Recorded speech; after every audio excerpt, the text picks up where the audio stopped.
ആകാശവാണി.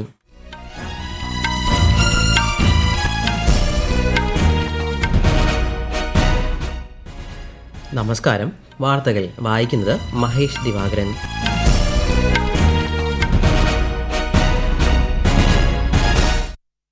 പ്രധാന വാർത്തകൾ. രാജ്യവികസനത്തിനും അന്താരാഷ്ട്ര വെല്ലുവിളികൾ നേരിടുന്നതിനും രാജ്യം ഒറ്റക്കെട്ടായി പ്രവർത്തിക്കണമെന്ന് പ്രധാനമന്ത്രി നരേന്ദ്രമോദി. കേരളത്തിന്റെ പുതിയ മുഖ്യമന്ത്രിയെ സംബന്ധിച്ച തീരുമാനം അന്തിമഘട്ടത്തിൽ. പാർട്ടി ഹൈക്കമാൻഡിന്റെ പ്രഖ്യാപനം ഉടൻ. തമിഴ്നാട് മുഖ്യമന്ത്രിയായി ചലച്ചിത്ര താരവും തമിഴക വെട്രിക്കഴകം അധ്യക്ഷനുമായ സി ജോസഫ് വിജയ് സത്യപ്രതിജ്ഞ ചെയ്ത് അധികാരമേറ്റു. രാജ്യത്തെ പ്രളയ ഉഷ്ണതരംഗ സാഹചര്യ മുന്നൊരുക്കം വിലയിരുത്തുന്നതിനായി കേന്ദ്ര ആഭ്യന്തര മന്ത്രി അമിത്ഷായുടെ അധ്യക്ഷതയിൽ ഇന്ന് ന്യൂഡൽഹിയിൽ ഉന്നതതല യോഗം. അത്യാധുനിക യുദ്ധ സാങ്കേതിക വിദ്യയിൽ ഇന്ത്യയെ മുൻനിരയിലെത്തിക്കാൻ സഹായിക്കുന്ന സ്ക്രാംജെറ്റ് എഞ്ചിൻ പരീക്ഷണത്തിൽ നിർണായക നേട്ടവുമായി DRDO. ചക്രവാത ചുഴി നിലനിൽക്കുന്നതിനായി കേരളത്തിൽ ബുധനാഴ്ച വരെ ശക്തമായ മഴയ്ക്ക് സാധ്യത. 7 ജില്ലകളിൽ ഇന്ന് മഞ്ഞ ജാഗ്രത. കേരള ലക്ഷദ്വീപ് തീരങ്ങളിൽ മത്സ്യബന്ധനത്തിന് വിലക്ക്. വാർത്തകൾ വിശദമായി. രാജ്യവികസനത്തിനും അന്താരാഷ്ട്ര വെല്ലുവിളികൾ നേരിടുന്നതിനും രാജ്യം ഒറ്റക്കെട്ടായി പ്രവർത്തിക്കണമെന്ന് പ്രധാനമന്ത്രി നരേന്ദ്രമോദി.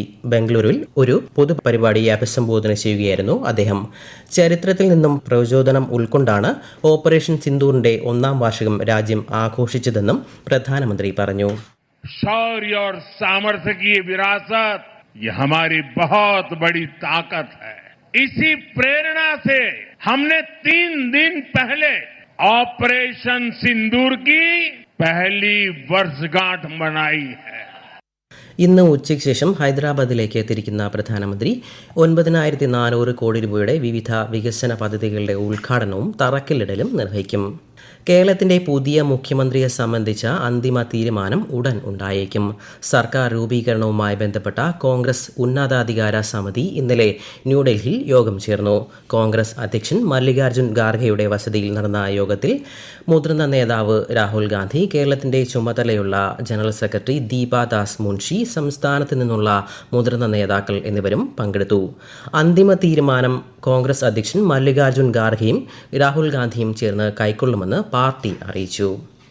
തമിഴ്നാട് മുഖ്യമന്ത്രിയായി ചലച്ചിത്ര താരവും തമിഴക വെട്രിക്കഴകം അധ്യക്ഷനുമായ സി ജോസഫ് വിജയ് സത്യപ്രതിജ്ഞ ചെയ്ത് അധികാരമേറ്റു. ചെന്നൈ ജവഹർലാൽ നെഹ്റു സ്റ്റേഡിയത്തിൽ നടന്ന ചടങ്ങിൽ ഗവർണർ രാജേന്ദ്ര വിശ്വനാഥ് ഹാലേക്കർ സത്യവാചകം ചൊല്ലിക്കൊടുത്തു. சி ஜோசப் விஜய் எனும் நான் சட்டப்படி அமைக்கப்பெற்ற இந்திய அரசியல் அமைப்பின்பால் உண்மையான நம்பிக்கையும் மாறா பற்றும் கொண்டிருப்பேன் என்றும் இந்திய நாட்டின் ஒப்பில்லாத முழு முதல் ஆட்சியையும் ஒருமையையும் நிலை நிறுத்துவேன் என்றும் தமிழ்நாட்டு அரசின் முதலமைச்சராக உண்மையாகவும் உளச்சான்றின்படியும் என் கடமைகளை நிறைவேற்றுவேன் என்றும் பலதரப்பட்ட மக்கள் அனைவருக்கும் நேர்மையானதை செய்வேன் என்றும் ஆண்டவன் மீது ஆணையிட்டு உறுதிமொழிகிறேன். വിജയിയോടൊപ്പം 9 മന്ത്രിമാരും സത്യപ്രതിജ്ഞ ചെയ്തു. മുതിർന്ന കോൺഗ്രസ് നേതാവ് രാഹുൽ ഗാന്ധി ഉൾപ്പെടെ നിരവധി പ്രമുഖർ ചടങ്ങിൽ പങ്കെടുത്തു. ബുധനാഴ്ചയ്ക്കകം നിയമസഭയിൽ വിശ്വാസ വോട്ട് തേടാനും ഗവർണർ നിർദ്ദേശം നൽകിയിട്ടുണ്ട്. തമിഴ്നാട് മുഖ്യമന്ത്രിയായി സത്യപ്രതിജ്ഞ ചെയ്ത സി ജോസഫ് വിജയെ പ്രധാനമന്ത്രി നരേന്ദ്രമോദി അഭിനന്ദിച്ചു. തമിഴ്നാടിന്റെ വികസനത്തിനായി സംസ്ഥാന സർക്കാരുമായി ചേർന്ന് കേന്ദ്രം പ്രവർത്തിക്കുമെന്നും അദ്ദേഹം സമൂഹ മാധ്യമത്തിൽ അറിയിച്ചു.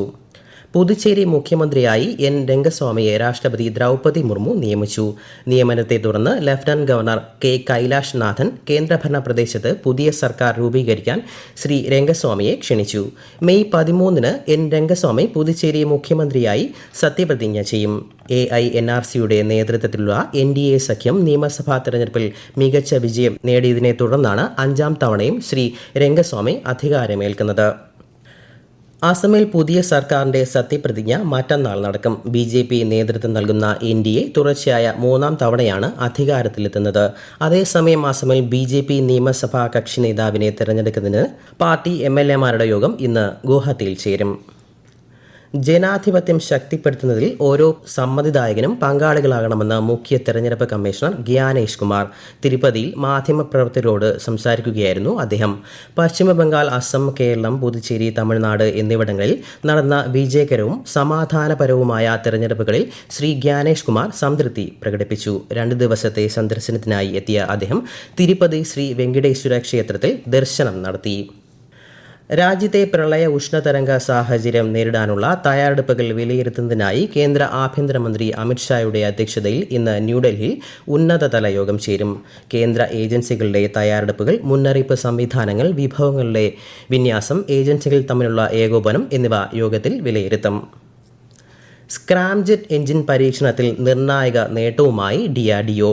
ഹൈദരാബാദിൽ നടന്ന സ്ക്രാംജെറ്റ് കമ്പസ്റ്ററിന്റെ ദീർഘദൂര പരീക്ഷണം DRDO വിജയകരമായി പൂർത്തിയാക്കിയതായി പ്രതിരോധ മന്ത്രാലയം അറിയിച്ചു. തദ്ദേശീയമായി വികസിപ്പിച്ച ലിക്വിഡ് ഹൈഡ്രോ കാർബൺ ഇന്ധനമാണ് കമ്പസ്റ്ററിൽ ഉപയോഗിച്ചിട്ടുള്ളത്. രാജ്യത്തിന്റെ ഹൈപ്പർസോണിക് ക്രൂയിസ് മിസൈൽ വികസന പരിപാടിക്ക് ശക്തമായ അടിത്തറയാണ് ഇതെന്ന് വിശേഷിപ്പിച്ച രാജ്യരക്ഷാ മന്ത്രി രാജ്നാഥ് സിംഗ് ഈ നേട്ടത്തിൽ DRDOയെ അഭിനന്ദിക്കുകയും ചെയ്തു. ഈ വാർത്തകൾ ആകാശവാണിയിൽ നിന്ന്. ആകാശവാണി വാർത്തകളും വാർത്താ അധിഷ്ഠിത പരിപാടികളും All India Radio news Thiruvananthapuram YouTube ചാനലിലും @All India Radio news Thiruvananthapuram Facebook പേജിലും AIR ന്യൂസ് _തിരുവനന്തപുരം ഇൻസ്റ്റഗ്രാം അക്കൌണ്ടിലും @AIR ന്യൂസ് _TVM X ഹാൻഡിലും ലഭ്യമാണ്. കേരളം, മാഹി, ലക്ഷദ്വീപ്, തമിഴ്നാട്, പുതുച്ചേരി, കാരയ്ക്കൽ എന്നിവിടങ്ങളിൽ ഇന്ന് ശക്തമായ മഴ ലഭിക്കുമെന്ന് കേന്ദ്ര കാലാവസ്ഥാ വകുപ്പ്. തെക്ക് പടിഞ്ഞാറൻ അറബിക്കടലിലും അതിനോട് ചേർന്നുള്ള ലക്ഷദ്വീപിലും കേരള തീരത്തിന് മുകളിലായി ചക്രവാത ചുഴി നിലനിൽക്കുന്നു. ഇതിന്റെ സ്വാധീനത്താൽ ബുധനാഴ്ച വരെ ശക്തമായ മഴയ്ക്ക് സാധ്യത. തിരുവനന്തപുരം, കൊല്ലം, പത്തനംതിട്ട, ആലപ്പുഴ, കോട്ടയം, ഇടുക്കി, എറണാകുളം ജില്ലകളിൽ ഇന്ന് മഞ്ഞ ജാഗ്രതയാണ്. കേരള, ലക്ഷദ്വീപ് തീരങ്ങളിൽ മത്സ്യബന്ധനത്തിന് പോകാൻ പാടില്ലെന്നും നിർദ്ദേശമുണ്ട്. ഇന്ന് അന്താരാഷ്ട്ര മാതൃദിനം. എല്ലാ വർഷവും മെയ് മാസത്തിലെ 2ാം ഞായറാഴ്ചയാണ് അന്താരാഷ്ട്ര മാതൃദിനമായി ആചരിക്കുന്നത്.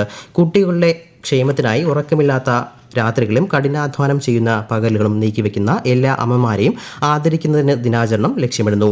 ആഭ്യന്തര യുദ്ധങ്ങളിൽ പരിക്കേറ്റവരെ പാലിക്കുന്നതിനായി സേവനം നൽകിയ അന്ന ജാർവിസ് എന്ന സമാധാന സംരക്ഷക തന്റെ അമ്മയ്ക്കായി പ്രത്യേക സ്മാരകം തീർത്ത 1908 മുതലാണ് അന്താരാഷ്ട്ര മാതൃദിനാചരണം ആരംഭിക്കുന്നത്. വിദേശകാര്യമന്ത്രി എസ് ജയശങ്കർ ട്രിനിഡാഡ് ആൻഡ് ടൊബാഗോയിലെ നെൽസൺ ദ്വീപ് സന്ദർശിച്ചു. ട്രിനിഡാഡ് ആൻഡ് ടൊബാഗോയിലെ പ്രധാനമന്ത്രി കമല പെർസാർ ബിസൈസർ അദ്ദേഹത്തെ അനുഗമിച്ചു. ഇന്ത്യയിൽ നിന്നുള്ള കരാർ തൊഴിലാളികളായ ഗിർമിറ്റിയാസ് ആദ്യമായി ട്രിനിഡാഡ് ആൻഡ് ടൊബാഗോയിലെത്തിയ സ്ഥലമാണ് നെൽസൺ ദ്വീപ്. ഇവരുമായി ബന്ധപ്പെട്ട പൈതൃകങ്ങൾ സംരക്ഷിക്കുന്നതിന് ലക്ഷ്യമിട്ട് ഇന്ത്യയുടെ സഹായത്തോടെ നെൽസൺ ദ്വീപിൽ ആരംഭിക്കുന്ന പദ്ധതിക്ക് ഇരുവരും തുടക്കം കുറിച്ചു. I'm very glad to join the launch of a quick impact project for the upgradation of cultural heritage on Nelson Island. India attaches a high importance to creating a database of the Girmitya community and conducting research on this legacy. On Prime Minister Narendra Modi's direction, we are working to create a dedicated Girmitya studies center. I'm hopeful that this would help many of the people here in tracing their ancestral roots. IPL ക്രിക്കറ്റിൽ ഇന്ന് 2 മത്സരങ്ങൾ. ഉച്ചയ്ക്ക് 3:30 നടക്കുന്ന മത്സരത്തിൽ Chennai Super Kings Lucknow Super ജയൻസിനെ നേരിടും. രാത്രി 7:30 റായ്പൂരിൽ നടക്കുന്ന 2ാം മത്സരത്തിൽ റോയൽ ചാലഞ്ചേഴ്സ് ബാംഗ്ലൂരു മുംബൈ ഇന്ത്യൻസുമായി ഏറ്റുമുട്ടും. വിവിധ മന്ത്രാലയങ്ങൾ, വകുപ്പുകൾ, പൊതുമേഖലാ സ്ഥാപനങ്ങൾ എന്നിവയുടെ ഭാഗമായ ഔട്ട്സോഴ്സ് കരാർ ജീവനക്കാർക്ക് കൂടുതൽ സംരക്ഷണം ലഭ്യമാക്കാൻ ഉതകുന്ന നടപടികളുമായി കേന്ദ്ര സർക്കാർ. തൊഴിൽ ചട്ടം 2019 സെക്ഷൻ 17(1) അനുസരിച്ച് പ്രതിദിന വേതനം ഷിഫ്റ്റ് അവസാനിക്കുമ്പോഴും, പ്രതിവാര വേതനം ആഴ്ചയിലെ അവധി ദിനത്തിന് മുൻപും, പ്രതിമാസ വേതനം അടുത്ത മാസത്തെ 7 ദിവസത്തിന് ഉള്ളിലും ലഭ്യമാക്കണമെന്നും സർക്കാർ വ്യക്തമാക്കി. പ്രധാന വാർത്തകൾ വീണ്ടും. രാജ്യവികസനത്തിനും അന്താരാഷ്ട്ര വെല്ലുവിളികൾ നേരിടുന്നതിനും രാജ്യം ഒറ്റക്കെട്ടായി പ്രവർത്തിക്കണമെന്ന് പ്രധാനമന്ത്രി നരേന്ദ്രമോദി. കേരളത്തിന്റെ പുതിയ മുഖ്യമന്ത്രിയെ സംബന്ധിച്ച തീരുമാനം അന്തിമഘട്ടത്തിൽ. പാർട്ടി ഹൈക്കമാൻഡിന്റെ പ്രഖ്യാപനം ഉടൻ. തമിഴ്നാട് മുഖ്യമന്ത്രിയായി ചലച്ചിത്ര താരവും തമിഴക വെട്രിക്കഴകവും അധ്യക്ഷനുമായ C. ജോസഫ് വിജയ് സത്യപ്രതിജ്ഞ ചെയ്ത് അധികാരമേറ്റു. രാജ്യത്തെ പ്രളയ ഉഷ്ണതരംഗ സാഹചര്യ മുന്നൊരുക്കം വിലയിരുത്തുന്നതിനായി കേന്ദ്ര ആഭ്യന്തരമന്ത്രി അമിത്ഷായുടെ അധ്യക്ഷതയിൽ ഇന്ന് ന്യൂഡൽഹിയിൽ ഉന്നതതല യോഗം. അത്യാധുനിക യുദ്ധ സാങ്കേതിക വിദ്യയിൽ ഇന്ത്യയെ മുൻനിരയിലെത്തിക്കാൻ സഹായിക്കുന്ന സ്ക്രാംജെറ്റ് എഞ്ചിൻ പരീക്ഷണത്തിൽ നിർണായക നേട്ടവുമായി DRDO. ചക്രവാത ചുഴി നിലനിൽക്കുന്നതിനായി കേരളത്തിൽ ബുധനാഴ്ച വരെ ശക്തമായ മഴയ്ക്ക് സാധ്യത. 7 ജില്ലകളിൽ ഇന്ന് മഞ്ഞ ജാഗ്രത. കേരള, ലക്ഷദ്വീപ് തീരങ്ങളിൽ മത്സ്യബന്ധനത്തിന് വിലക്ക്. വാർത്തകൾ കഴിഞ്ഞു. അടുത്ത വാർത്താ പ്രക്ഷേപണം വൈകിട്ട് 6:30.